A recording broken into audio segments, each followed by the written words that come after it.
Hello, old friend. It's been a while.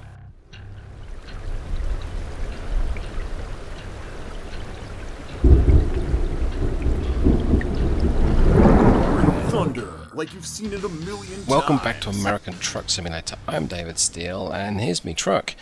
Specifically, this is Red Thunder. Let's go ahead and start her up. Okay.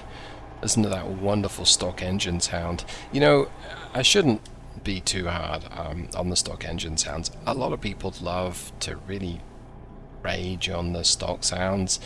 But here's the thing. It was probably, first sound of a truck that we ever heard in the game, and we're still playing it today, so they're not all that bad, right? Maybe? Well, today we're going to do a little bit of exploring of Phase 3 California. I've got a short trip to make. We're in at Modesto. I just quick traveled here and grabbed a job that looks suitable, so I'm heading in the wrong direction.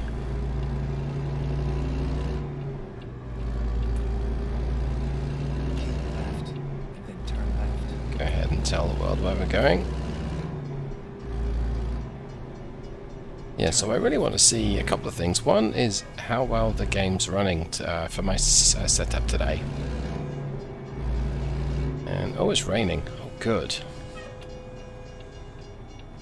Yeah, so one, how well the game is setting, and also just to, I guess, in a way, go back to my roots. Explain what I mean. The W900. And I believe this profile, and certainly at least one other profile, is the first truck I ever bought. Now, yes, admittedly, it was a day cab with a 10-speed and an ISX12, and I didn't care. It was my first truck, and I had this paint job. Now, yes, Red Thunder today is not a day cab. It's the extended wheelbase aero cab design. It's got right now Cummins X15 performance under the hood, but we're still with a 10-speed. This is a different 10-speed. It's an automated overdrive, and it's an ultra shift. It's got a 325 final drive, so it's set up nicely for the X15 performance. And yeah, it's just the same to drive, I suppose you might say. And as for parts of California, well, that's certainly evolved over the time. We've seen pretty significant changes to the map. This is Phase 3. There's a Phase 4 coming, and what that is that's SCS working on the models and the maps, and to make it look a lot prettier. I have a feeling I told the game to put my rain to 100% because I was spending time in Alaska and I wanted it to be raining. But, I don't know, maybe it is still 100%. It doesn't matter, I'm going to enjoy it anyway, but we probably should turn our lights on. Let's go ahead and do that now. Okay. Hey, it's storming. So not only is it just normal rain, it's storming as well. This has put me right back pretty much to where I was. I don't know, I guess I saw that one-way sign and assumed it meant me too. People forget, or I forget I live in Texas these days, so one-way signs they're not entirely optional. Unless it's Fort Worth. Anyway. Getting a little bit of jank from the game. It's not terrible, but it was definitely busy. And that's what I'm finding, is that in cities, despite all the optimizations I've made, I still get some slowdowns. Still playable. I'm still using lossless scaling. Right now I'm getting 23 frames a second from the game, which is doubled to 44, 45. It's okay. I mean, it's not great, but it is okay. It works as well as it needs to, and apparently 1.5 is going to have some nice performance improvements. I'm looking forward to it. But either way, I'm still playing the game. I'm still using stock sounds, at least for the engine here. And there are some other sounds in here. I've got a lot of Z-mod stuff built into the game. So, yeah. And of course, you know, all these days I have my own engine pack with a bunch of transmissions thrown in there too. It's not to like. But yes, the truck is still the W900, although it has had an update pack along the way. Yeah, so you know, I kind of wanted to see how good the countryside looked. This is good enough.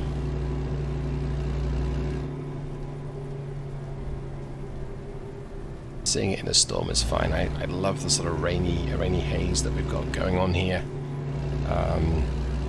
Done a lot of work with the game, and I think it really shows. It's like I haven't been to this farm before.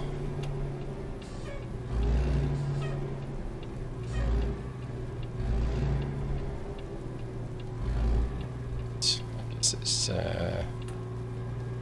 like it's buried in the farm complex. It might be a straightforward farm that we've seen before in other parts of the map. Don't remember seeing the dog in the farmhouse before. Your destination. Your route guidance is now finished. Where is he? There he is. And there's my cargo. Okay.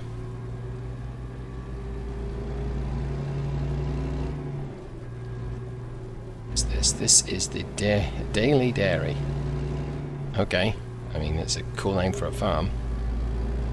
Cargo today is nearly 30,000 pounds of I think it's JCB tractor or some form of equipment. Yeah, it looks yellow. And it's a long cargo, so this is going to be not entirely a challenge, but I think we'll be just fine. In terms of specification, yes, this is an X15 performance, but it's the basic model. It's the 485 horsepower. So 485 horsepower and 1650 foot-pounds of torque. Mess this up. It's impossible. I'm about to. Yeah, I can't see, but anything behind those enormous, great big stacks. Get on with it. Well, if at first you don't find it, ram it in, right? Go ahead and get this thing connected. My right hand back to 0. Quick tug test. I'm going to go ahead and switch the external view. Let's get my window up. Turn on the trailer, activate the trailer brake, and let's just make sure it doesn't move. Yep, I would say that doesn't move. All right. Right. Well, let's melt like a tree and get out of here. Although there is something behind me which is tempting to go and explore, but maybe not with this very long trailer behind the truck. Okay. Go anywhere on the left here. There's a. See another detail they added. I think 149 was slower moving agricultural vehicles. I've seen a mod, or at least one mod, that allows you to add extra ones of those. And that's things like street sweepers and combine harvesters and other slower vehicles. This cow is animated. I like that. And it's the agricultural vehicle wasn't going this way. Yeah, I totally could go this way. I don't know where it goes. And I don't really fancy doing a 47-point turn. Having not used Red Thunder for a while, I'm already finding this thing to be about the size of an oil tanker. So yeah, let's just not push our luck today.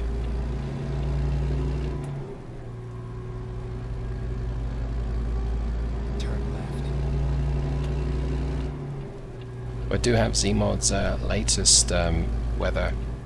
I think it's tire and weather noise pack, which fully connects to the Z audio framework we've got going on here as well. I know Z published that he's working on the Kenworth interior sound. As I understand, He's found a Kenworth truck, and going to be recording some audio from it so we can put it into the sound pack. Right, well, and you know, with hindsight, I possibly would have put his X-15 soundtrack to this engine, but it's, like I say, I think it's okay.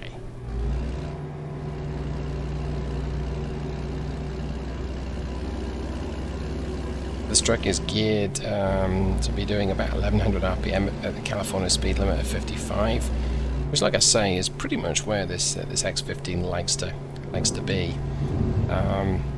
Potentially, if I was spending a lot of time in California, I might use a slightly shorter final drive,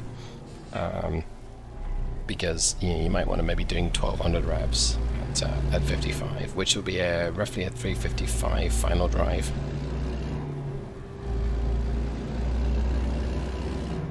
But I fully intend on going to any state I feel like. Right, well, I think it's time for a swig of coffee, because that's what my travel mug's for. So I'm going to go ahead and just put my cruise on. I don't want to inconvenience too many people, but there we go.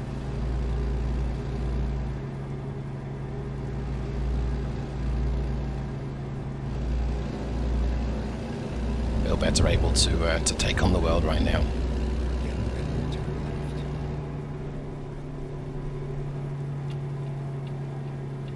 So I'm curious, who in the audience has a whole bunch of mods on their ATS? Speaking of which, there's a street sweeper. Who in ATS has a whole bunch of mods on their profile versus who enjoys the game stock? Is anyone out there who watches these videos and has the game stock, or do you occasionally go back to stock? Have you tried but really miss certain features that you add through mods? So as for me, I love the idea of playing it stock. But then I remember, well, the reason why I came up with my own engine pack, and that was because I didn't really like some of the stock engines. And I really wanted an X12. That's the original engine that I wanted. I don't think I can... No, I'm not going to go around this guy. What's this street sweeper doing here anyway? We could be here for a while. Is he going 10 miles an hour? Yeah, okay.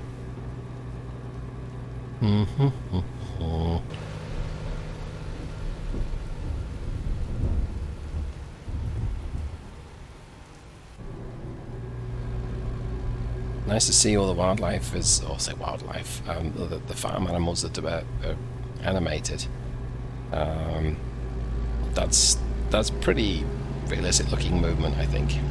Yes, I mean it's I guess it's posed and structured, but you normally don't go past doing 12 miles an hour. You might normally go past maybe doing 25 to 30, and you may not see it repeat. We still have a solid yellow line.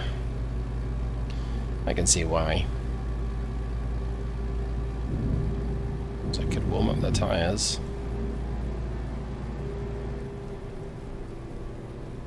Yeah, that just makes me out to be a bit of a chump. Okay, well, let's see how it goes, I suppose. Time for some more coffee, though.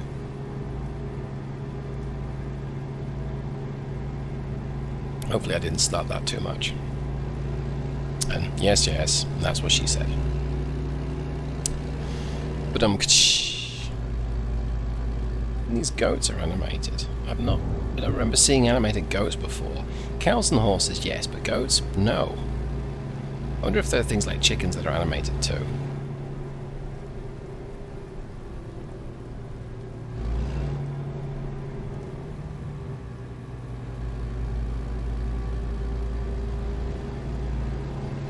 I have an opening to overtake. I think there's something coming.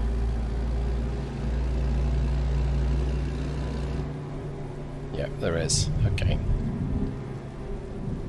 But after this vehicle...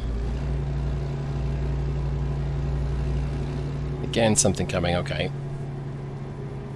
Don't have the power to really scoot past this guy with a trailer stuck on the back. I'm running out of road.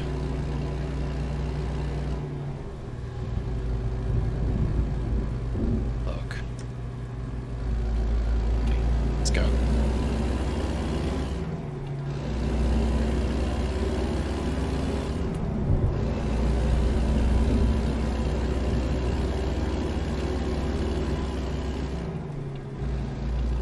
Well, all things said and done, it's no speed demon, but we picked up as well as we needed to. I mean, we went from 10 to 30 miles an hour, and what was that? 3 minutes and 5 seconds or something? Oh, God. These long trailers are a pain around intersections like this. There's nothing coming.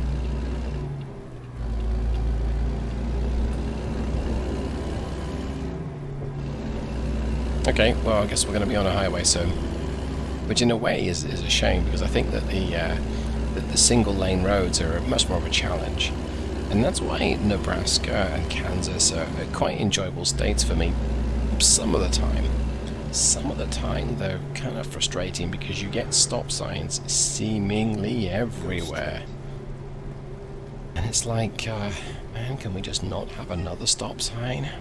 Just made some progress, and I know I've vented like this before, but if I wanted that experience, I'd fire up European or Euro Truck Simulator 2. Thanks lights, and thanks brakes, I guess that worked pretty well.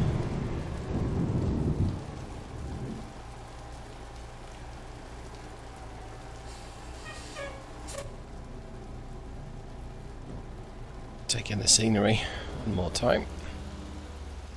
Another swig of coffee though, I've not got much left, don't worry.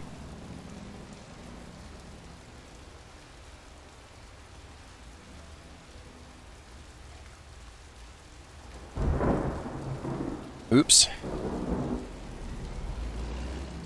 Keep left. Why did this guy react like that? This grey Ford next to me. Okay, well, I don't know what his deal was. Oh wow, these brakes are way sensitive. I think I've been in an older truck for too long.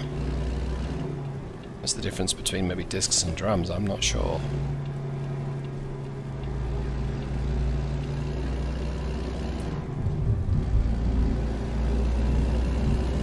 On the power, it's not a particularly heavy cargo, but you do notice it. Maybe I think the trailer's probably heavy.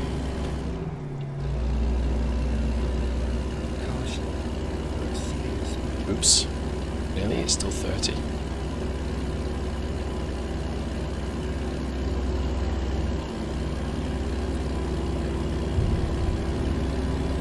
Pretty much yeah, we're at full power now. So I want to get up to speed because I don't like being in everybody's way.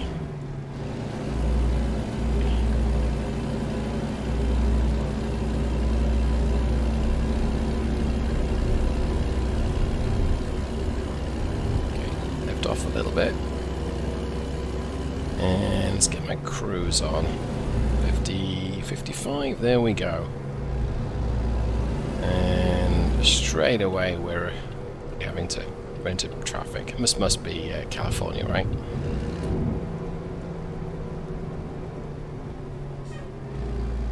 Yeah, these brakes are very sensitive.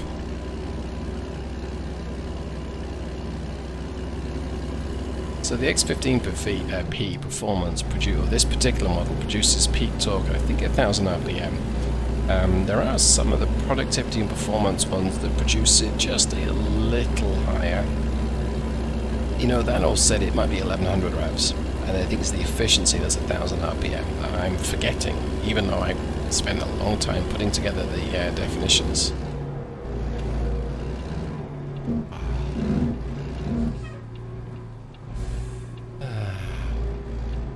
I promise, I've just got standard traffic turned on.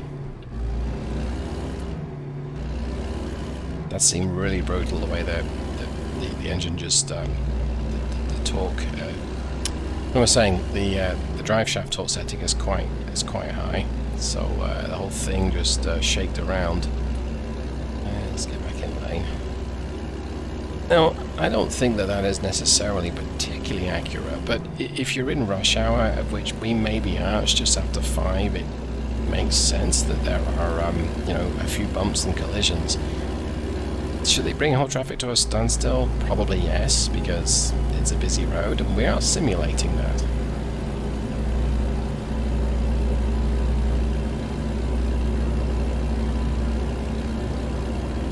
But if I just want to get a move on, just want to get to my destination, that can become annoying.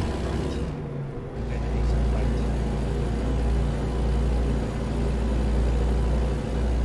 Exit right. Okay.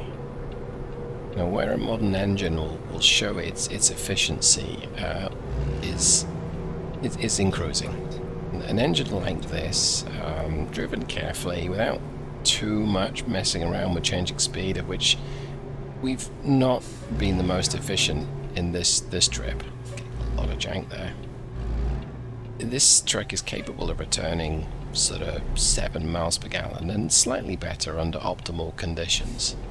But optimal here means, you know, a modest speed limit, ideally a flat road, and plenty of time. So you can do things such as coasting as you reach a hazard and all that kind of jazz.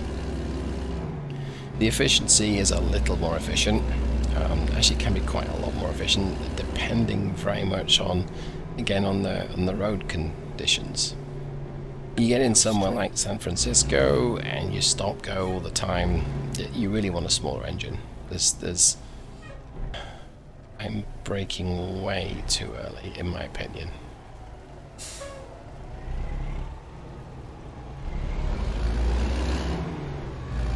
Whole thing is being bounced around by the torque of the engine.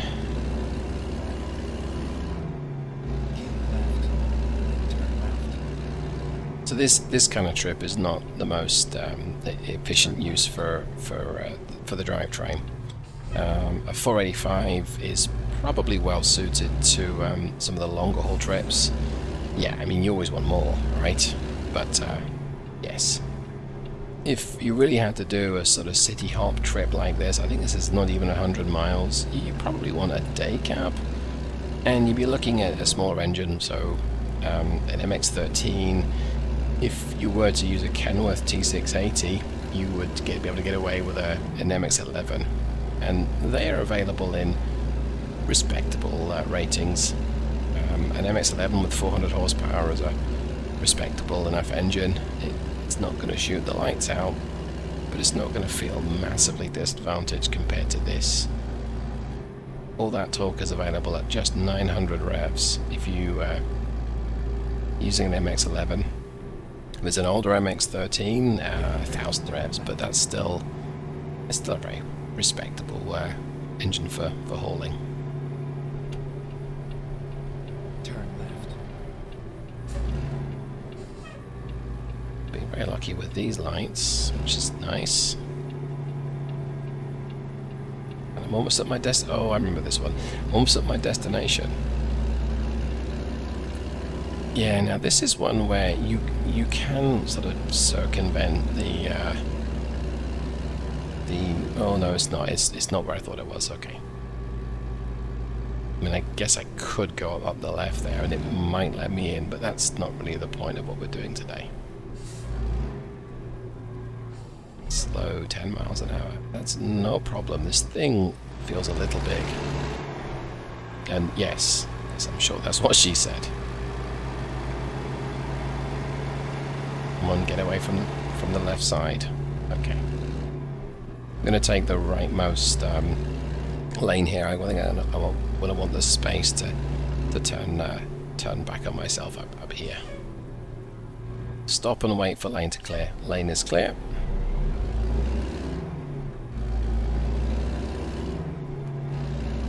Something else with modern engines, and it's very easy to get used to it, and that is you'd have plenty of clutch engagement torque. From memory, the X15 is 1,000 foot-pounds. I think the ISX15 was also 1,000 foot-pounds, and even the ISX12 was 800. That's a lot of low-down torque. is fantastic for just getting you on the move. And the older engines, especially some of the engines in the 60s and 70s, yeah, they had kind of nothing low down. Not entirely true.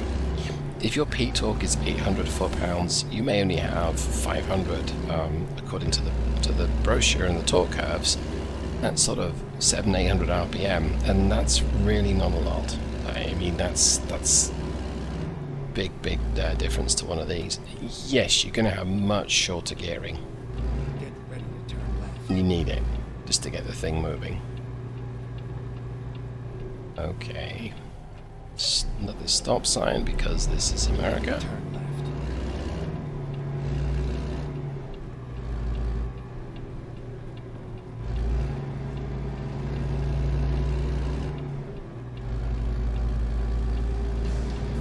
Changing gear an awful lot. Is it this one? I think it is. Or is it? I guess it is. I'm aware that there's someone behind me as well. I don't want to hold him up any more than I need to.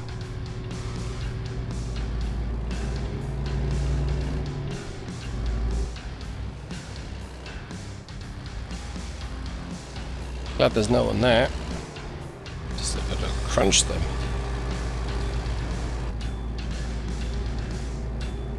Okay, so it's just up here on the right. There we go. Okay. Okay, well I think that just about wraps up today's trip. It really was just a jaunt through parts of California. I wanted to just experience it. I wasn't counting on the rain being so prevalent, but okay. It's a terrible view. I'm supposed to see what's going on here. Embarrassing. Let's see. Guess we'll do that. So, hope that you enjoyed today's trip. Me rambling on, driving Red Thunder, the first time I've driven her for quite a while, with a pretty base spec, no great shakes, but I'm very happy with no great shakes. Sometimes you just want to do a fussless hauling. Probably should have chosen something a little longer distance for that. Right, well, if you like what you see, you know what to do. Go ahead and click the like. You can subscribe for more adventures, especially if you like submarines.